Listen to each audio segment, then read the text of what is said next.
రామారావు గారు 1982లో తెలుగుదేశం పార్టీని స్థాపించడం జరిగింది.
అభిమానులకు తెలుగుదేశం కార్యకర్తలందరికీ పేరు పేరు నమస్కారాలు తెలియజేస్తున్నాను.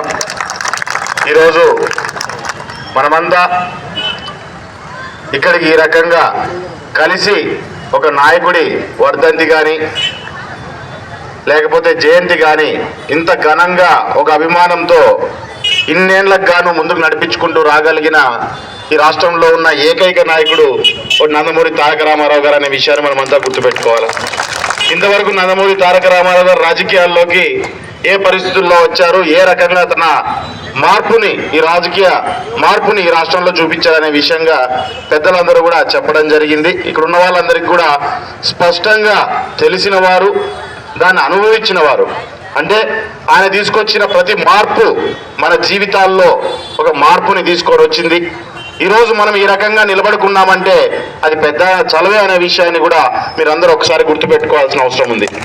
ఈరోజు ఈ రాష్ట్రంలో విగ్రహాలు పెట్టగలిగిన విగ్రహాన్ని చూడంగానే మనకు కూడా ఒక ఉత్తేజం కానీ లేకుంటే మనం ఏదైనా ఒక పని చేయాలంటే కూడా దాంట్లో మనకి ఇన్స్పిరేషన్గా నిలబడగలిగిన ఉన్నది, ఆ అర్హత కలిగినది ఇద్దరు వ్యక్తులకి రాష్ట్రంలో విగ్రహం పెట్టగలిగింది. ఒకటి బిఆర్ అంబేద్కర్, రెండు నందమూరి తారక రామారావు గారు. ఎందుకంటే వీరిద్దరూ తీసుకున్న ప్రతి అడుగు మన జీవితాల్లో ఒక మంచి మార్పుని సాధించుకోవడానికి మనకు ఒక అవకాశాన్ని ఇచ్చిందనే విషయాన్ని మనం గుర్తుపెట్టుకోవాలి. ఆ రోజు భారత రాజ్యాంగం ద్వారా బిఆర్ అంబేద్కర్ ఈ దేశంలో ఉన్న ప్రతి ఒక్కరు సమానంగా ఏ రకంగా ముందుకు రావాలనే దాన్ని ఆయన రాసి ఆయన ఒక కళ అంటే దాన్ని నిజం చేసుకుంటూ ముందుకు వచ్చిన వ్యక్తి నందమూరి తారక రామారావు గారు అనే విషయాన్ని మనం అందరూ మర్చిపోకూడదు. ఈరోజు చాలా మంది మాట్లాడుతూ అంటారు, ఎందుకు ఎన్టీఆర్ విగ్రహాలు పెద్ద పెడతా అన్నారు, ఎందుకు అవసరమా అని చెప్పాను. నేను మొన్న ఎక్కడో చూసి చాలా బాధ అయింది.